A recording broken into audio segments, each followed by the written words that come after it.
Welcome to my channel. Listen to my stories every day.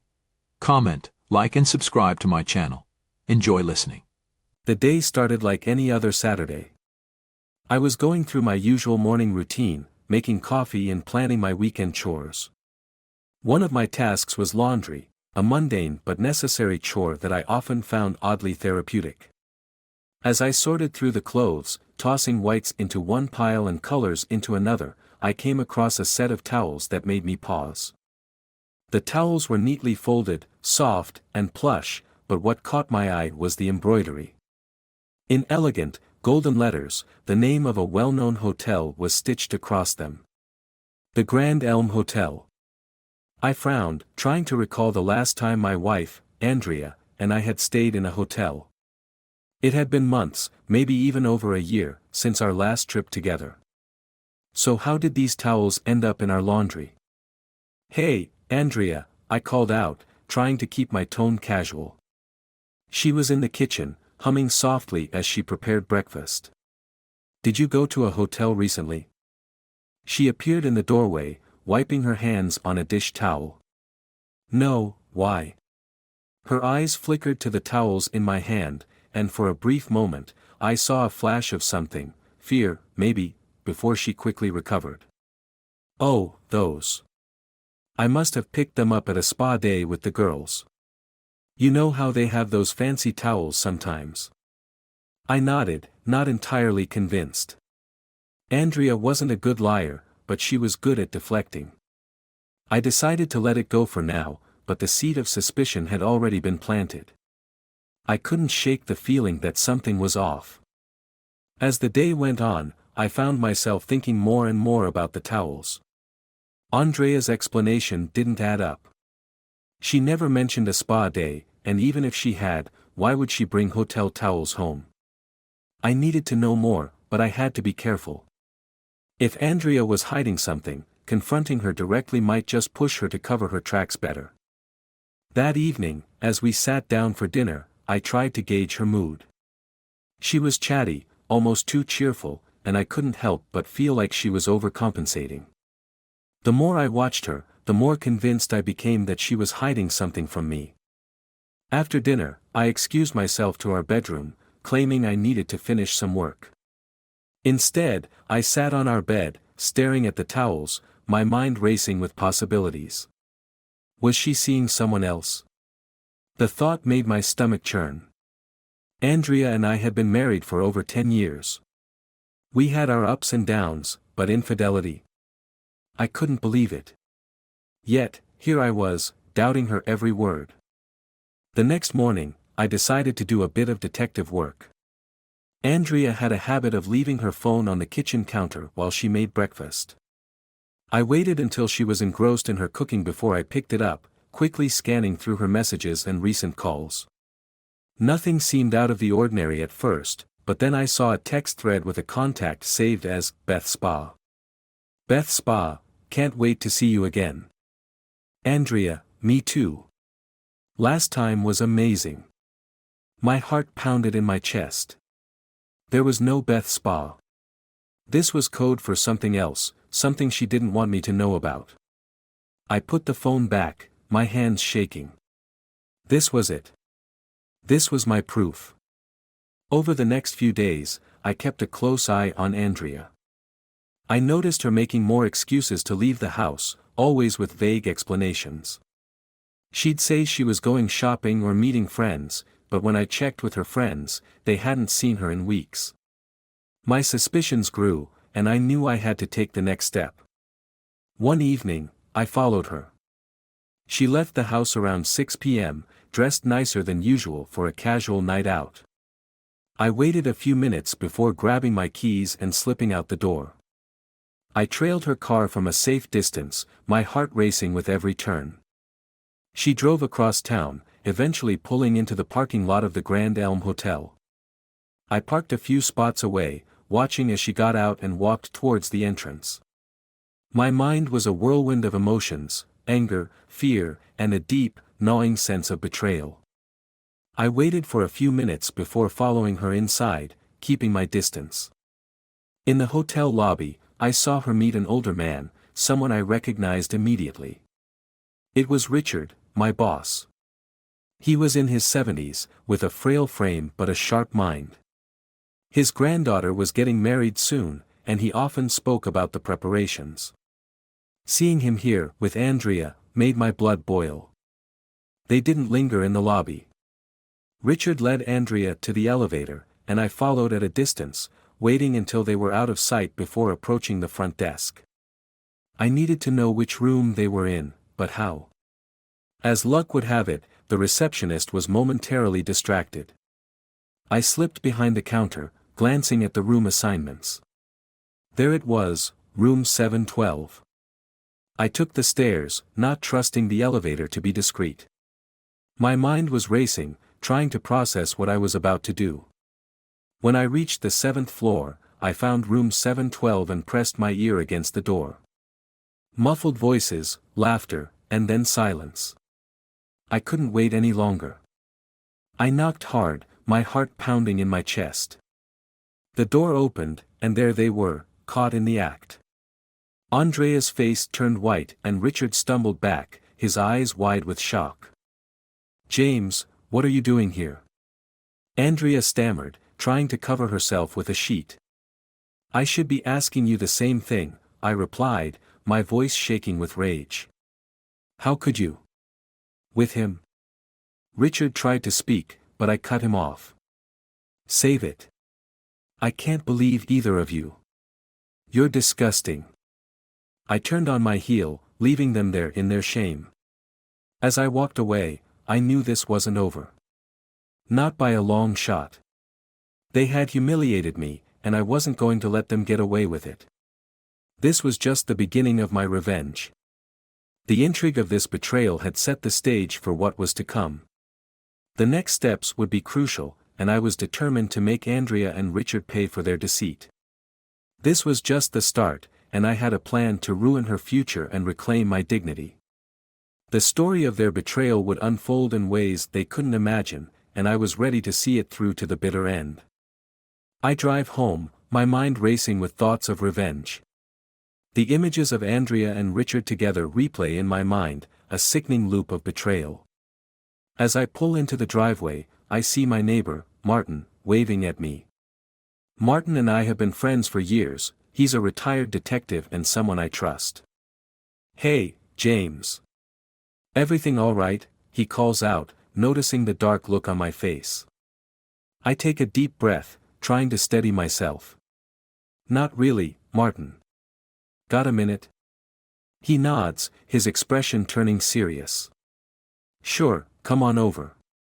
I follow him into his house, the familiar smell of coffee and baked goods filling the air. His wife, Claire, greets me with a warm smile. "Hi, James. Want some coffee?" "Thanks, Claire." "That would be great," I reply, trying to muster a smile. We sit in the living room, and Martin watches me closely. "What's going on, James? You look like you've seen a ghost." I take a deep breath and spill everything, the towels, the texts, the hotel, and finally, the sight of Andrea with Richard. Martin listens intently, his face growing more serious with every word. "That's rough, James," he says finally. "But we need to think this through. Revenge is a slippery slope. You don't want to do something you'll regret." "I know, Martin. But I can't just let them get away with it. They humiliated me. I need to do something." Martin nods thoughtfully. "All right, let's figure this out. But you need to be smart about it. We'll gather evidence first, something solid you can use if this goes to court."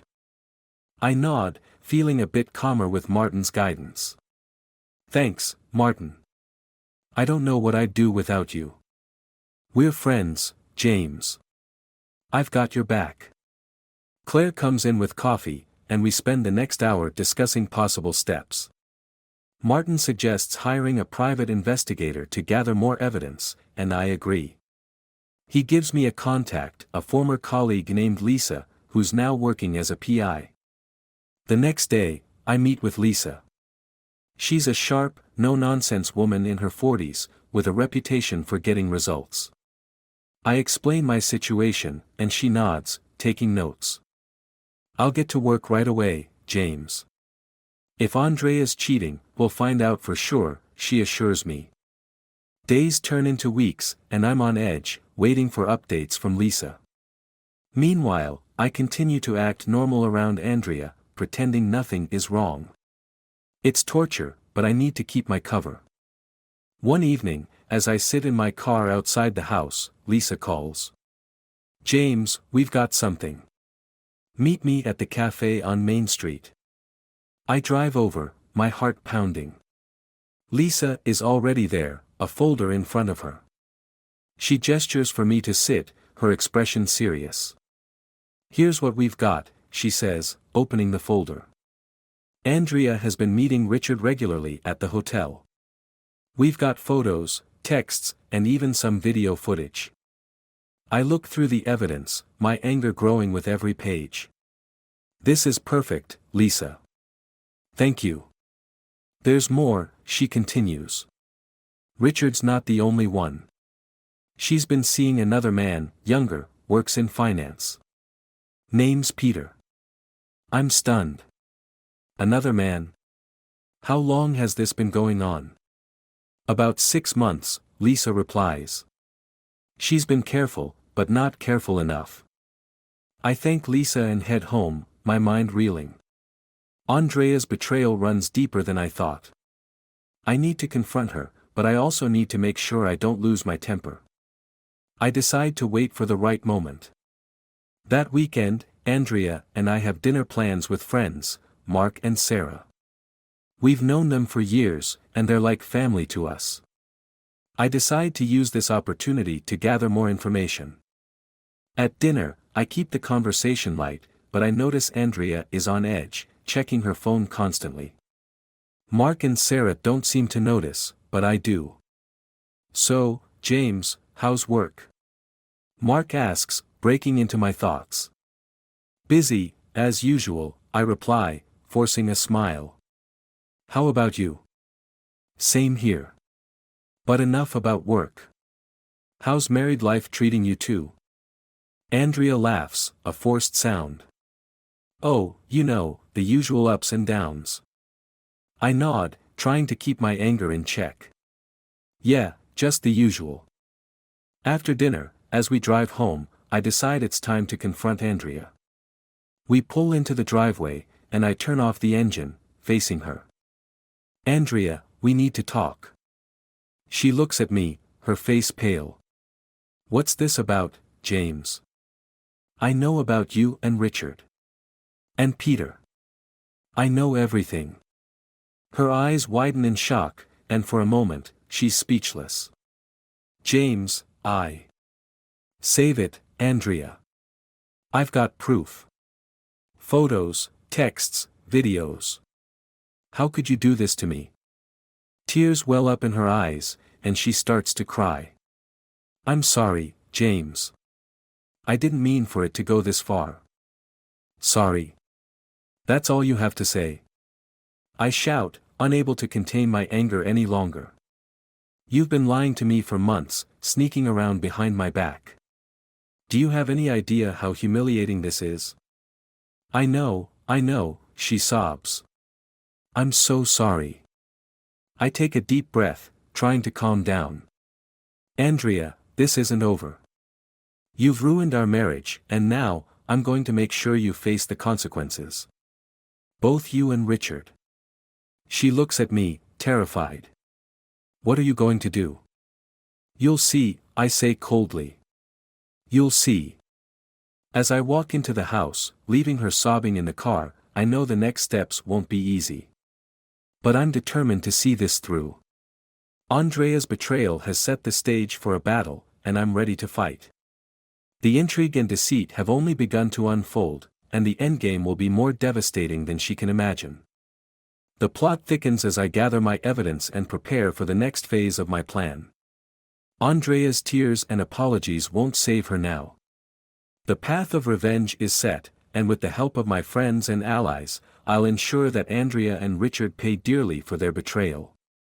The following week is a blur of anger, betrayal, and meticulous planning. Andrea's betrayal festers in my mind, fueling my resolve. I spend hours strategizing, figuring out how to hit both her and Richard where it hurts the most. Martin and Lisa are my confidants, their experience and insight invaluable.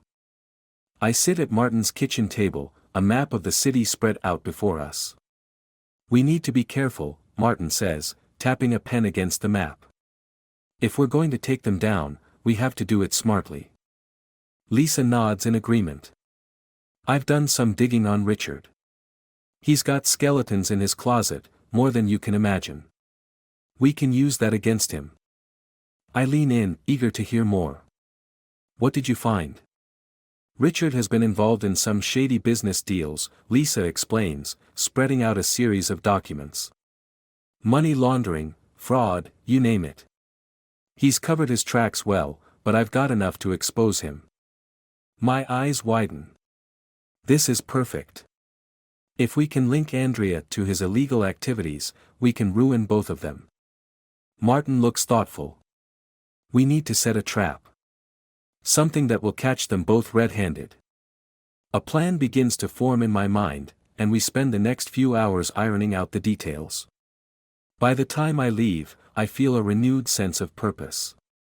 This isn't just about revenge, it's about justice. The next day, I put the first part of the plan into action. I call Richard, masking my contempt with a friendly tone. "Hey, Richard, it's James. I was hoping we could meet up and discuss a business proposal. Something that could benefit both of us." Richard, unsuspecting, agrees to meet me at a bar downtown. I arrive early, settling into a corner booth where I have a clear view of the entrance. When Richard walks in, I wave him over. "James, good to see you," he says, shaking my hand. "What's this proposal about?" I lean in, lowering my voice. "I've been looking into some investment opportunities, and I came across something big. I thought of you immediately." Richard's eyes light up with interest. "Tell me more." I outline a fictional investment, something too good to pass up. Richard listens intently, greed evident on his face. By the time I finish, he's hooked. "This sounds incredible, James. I'm in. What's the next step?" "I need to finalize some details," I say, "but I'll be in touch soon." We part ways, and I immediately call Lisa. He took the bait. Now, we just need to set the trap. Lisa chuckles. "Perfect. I'll make sure everything's ready on my end." Over the next few days, I continue to play my role, feeding Richard bits of information to keep him interested. Meanwhile, Lisa gathers the final pieces of evidence we need to expose his illegal activities. We plan to meet at a hotel to discuss the deal, ensuring we can catch him in the act. The night of the meeting arrives, and my nerves are on edge. I double-check everything, making sure there are no loose ends. Martin and Lisa are in position, ready to record the meeting and gather the evidence. Richard arrives at the hotel, his usual confidence on display. "James, I hope you have good news." I nod, leading him to a private room. As we sit down, I see the hidden camera light flick on, signaling that Martin and Lisa are watching. "Richard, before we go any further, I need to know we're on the same page," I say, pulling out a folder. "These documents outline the deal, but there's a catch. We need to ensure absolute discretion. No one can know about this." Richard nods eagerly. "Of course, James. I understand completely." I slide the folder across the table. "Sign these, and we're good to go." As Richard reaches for the pen, the door bursts open, and Lisa and Martin rush in, followed by a couple of police officers. Richard's face goes pale as he realizes what's happening. "What's going on?" he stammers. "Richard, you're under arrest for fraud, money laundering, and other charges," one of the officers says, cuffing him. "We have all the evidence we need." Richard looks at me, betrayal etched on his face. "James, what is this?" This, I say coldly, is justice. You and Andrea thought you could deceive me, but I'm not so easily fooled. As Richard is led away, Lisa turns to me. That was perfect. We got everything on tape. He's done for. I nod, feeling a grim satisfaction. Now, it's Andrea's turn. That evening, I return home, the events of the day playing over in my mind. Andrea is in the living room, looking up as I walk in. James, where have you been? You were gone all day, she asks, a hint of suspicion in her voice. Out, I reply curtly. We need to talk. She follows me into the kitchen, and I sit her down, placing the evidence of her affair with Richard in front of her. Explain this. Andrea's face drains of color as she flips through the photos and documents. James, I. Save it, I snap. I know everything. Your lies, your deceit, it's all out in the open now. Tears fill her eyes, but I feel no sympathy. James, please, I can explain. I shake my head. There's nothing you can say that will make this right. Richard is going to prison, and you'll face the consequences too. This marriage is over, Andrea. You've destroyed it. Andrea breaks down, sobbing uncontrollably, but I remain unmoved. Pack your things and get out. I'll be filing for divorce first thing tomorrow. As Andrea leaves the house, I feel a sense of closure. The first part of my revenge is complete, but there's more to come. Andrea's future will be as shattered as the trust she broke, and I won't stop until she's paid for every lie. The next steps will involve dismantling Andrea's life piece by piece. The intrigue deepens as the plan unfolds, and the final act of revenge looms closer. The web of deceit and betrayal has been exposed, and now it's time to bring everything crashing down. The days following Andrea's departure are filled with a strange calm. The house feels empty, but there's a sense of peace that comes with the end of our toxic relationship. I throw myself into work, channeling my energy into productive pursuits. Meanwhile, Martin and Lisa help me finalize the details of the divorce. Everything is proceeding smoothly, but I know the final act of my revenge is yet to come. One evening, as I'm going through some paperwork, my phone buzzes. It's a message from Lisa, we need to talk. Urgent.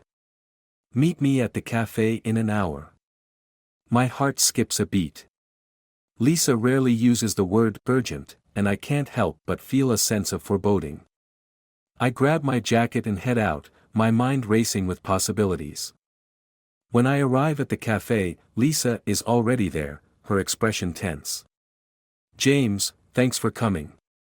There's something you need to see. She slides a folder across the table, and I open it, my eyes scanning the contents. Inside are photos of Andrea with another man, not Richard or Peter, but someone entirely new. The photos are recent, taken just days after she moved out. Who's this? I ask, my voice tight. His name is Charles, Lisa explains. He's a private investigator hired by Andrea. My blood runs cold. A private investigator? Why would she need one? Lisa takes a deep breath. Andrea hired Charles to dig up dirt on you. She's planning to contest the divorce and paint you as the villain. She wants to claim you're the one who cheated, that you abused her emotionally. I feel a surge of anger and disbelief. That's insane. She knows none of that is true.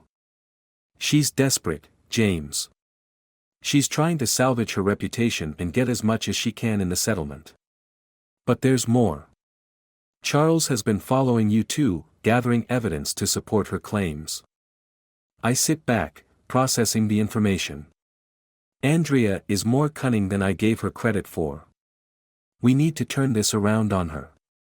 Lisa nods. That's why I called you. I have a plan, but it's risky. I lean in, eager to hear more. I'm all ears. The next day, I put the final part of our plan into motion.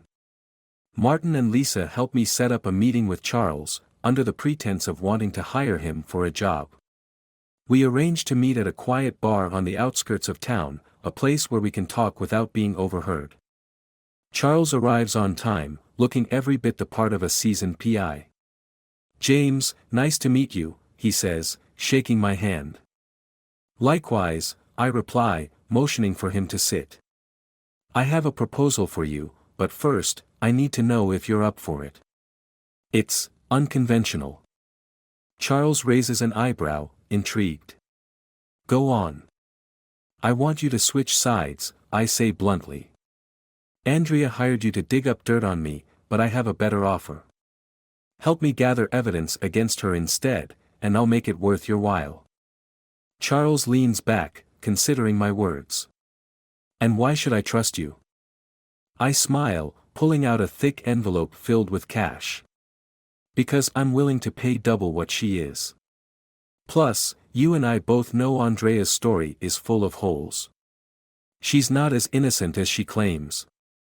He eyes the envelope, then nods slowly. "All right, I'm in. But this stays between us." "Of course," I agree, sealing the deal with a handshake. With Charles on my side, the tide begins to turn. Over the next few weeks, he provides me with invaluable information about Andrea's activities. It turns out she's been hiding assets and lying about her finances, hoping to secure a larger settlement. The day of the divorce hearing arrives, and I walk into the courtroom with a newfound confidence. Andrea is already there, looking smug. She clearly thinks she has the upper hand. The judge calls us to order, and the proceedings begin. Andrea's lawyer presents her case, painting me as an unfaithful, abusive husband. I listen in silence, knowing our moment will come. When it's my turn, my lawyer, Martin, stands up, presenting our evidence. "Your Honor, we have substantial proof that Mrs. Parker has been dishonest about her finances and her actions. We also have evidence of her infidelity with multiple partners." Andrea's face goes pale as Martin lays out the photos, texts, and financial records. The judge reviews the evidence, his expression growing sterner by the minute. "Mrs. Parker," he says finally, "it appears you have been less than truthful. Your actions have serious implications for this case." Andrea's lawyer tries to object, but the judge silences him with a wave of his hand. Given the evidence presented, I see no reason to grant Mrs. Parker the settlement she is requesting. In fact, I am inclined to favor Mr. Parker in this divorce. Andrea looks at me, desperation in her eyes. "James, please, we can work this out." I shake my head, feeling a sense of finality. "It's too late, Andrea.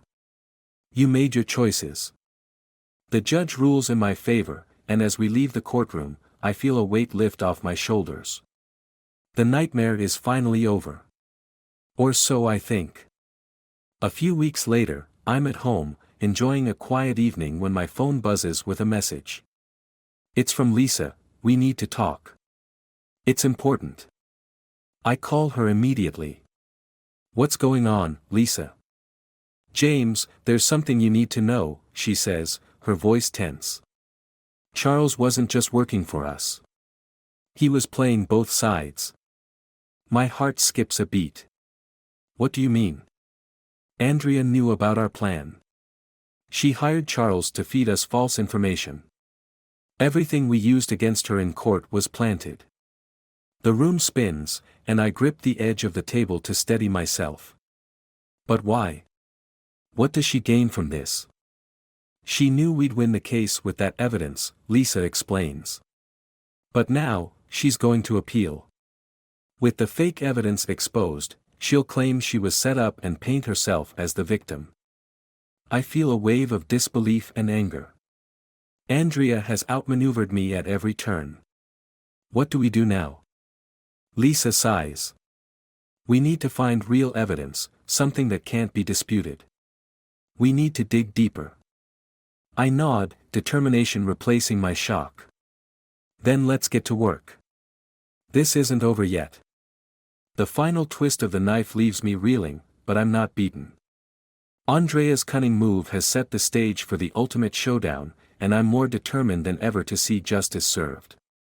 The intrigue and deception have reached new heights, but with Lisa and Martin by my side, I know we can unravel Andrea's web of lies once and for all.